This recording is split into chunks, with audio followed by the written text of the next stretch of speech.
Alright. So everyone's familiar with big sports events. These sports events, if backed up by senseless, enthusiastic fans, become rivalries. There are three types of rivalries. There's rivalries between institutions like colleges, rivalries between professional organizations, and rivalries between individuals. So the rivalries between two institutions, the first one is UNC and Duke.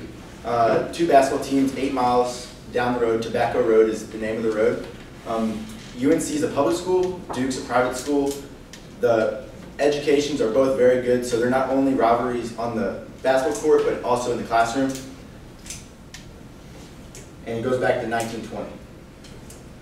Now this one, the Iron Bowl, is my favorite. I'm an Auburn fan, and this one has been going back since 1893. Both the teams are exceptional in football, SEC schools.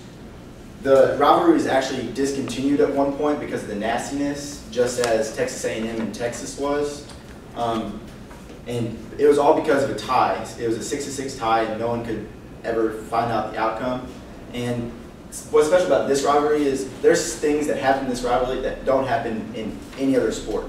I was at the Auburn-Alabama game last year when Chris Davis ran the ball back from in the end zone, field goal. It was amazing. It was pretty awesome. I've never seen anything like it. Thirdly, the Army-Navy game, the most traditional of all rivalries. Both of these schools are probably the top schools in the nation. Both service academies existing since the early 1800s, so very traditional. This game is called the America's game just because two service academies. It's very easy to be a fan of this game just because of what it stands for. All right, now rivalries between professional organizations. I chose baseball just because I'm more baseball tuned, I guess. The first is Yankees-Red Sox. Now the Yankees were just so much better than the Red Sox throughout the early 1900s up till really the modern day 2000s. The Yankees were really rich. They could sign anyone they wanted. It all really started when they signed Babe Ruth, the best hitter in all of baseball, for $125,000 in 1919, which is a lot of money back then. So the Yankees just pummeled the Red Sox, and it was actually thought that the Red Sox had a curse on them because they couldn't beat the Yankees, and that would just create a lot of hatred between the Red Sox and the Yankees because the Yankees would bash on the Red Sox fans. And the second one between professional organization is the Yankees versus Dodgers. This is a really unique one. This is actually a rivalry in the World Series. They've been matched up together 11 times, 3 of which they were in the same state. But when Dodgers moved to the West Coast, they played the rest of the times there. So it's been a kind of a battle of the coasts. And now rivalries between individuals. The most recent one is Mike Trout and Bryce Harper. If you don't know who they are, they're both very young baseball players. They're both outfielders. Bryce Harper's known for his controlled cockiness and extreme power. Mike Trout is a 5'12" athlete, so he's got speed. Anything you can think of. They both are raved about just because they're so young and they're so good.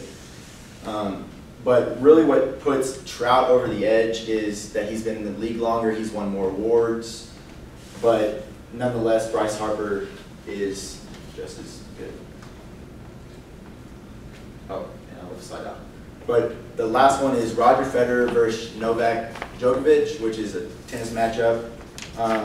Roger Federer is 35 years old, and Novak Djokovic is 28 years old. They have met together a total of 40 times. Wimbledon this past year has been the 40th time. Roger Federer was winning the series 2019 until this Wimbledon when Novak Djokovic won. And he won in 7 sets and tied up the series 20-20. But this rivalry has been going on for quite a long time.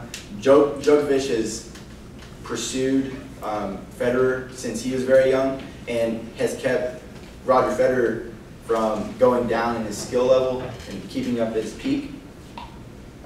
So the rivalries are all kind of different. There's sports rivalries like the Auburn-Alabama game, which fans get real big into, and then you have the Yankees and Red Sox, where it has been started, and it started on hatred. And then you have the Army-Navy game, which is very traditional, just competing against two service academies at one point. And then you have Mike Trout and Bryce Harper, which is just kind of a popularity contest.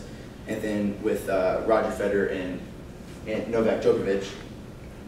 But even here in this room, we have Liberty football players. They compete against Coastal Carolina each year, and Dr. Allison participating in the Ohio State-Michigan game.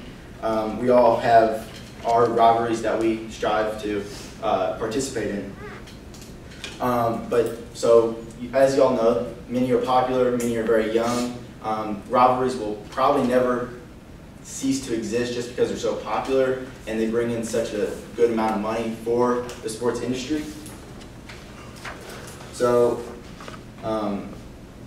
just when you're thinking about the rivalries, just think about the tenseness and the fascinating aspects of it. There's just not enough, there's too much emotion to make any sense of it, and that's why rivalries are just so incredible today.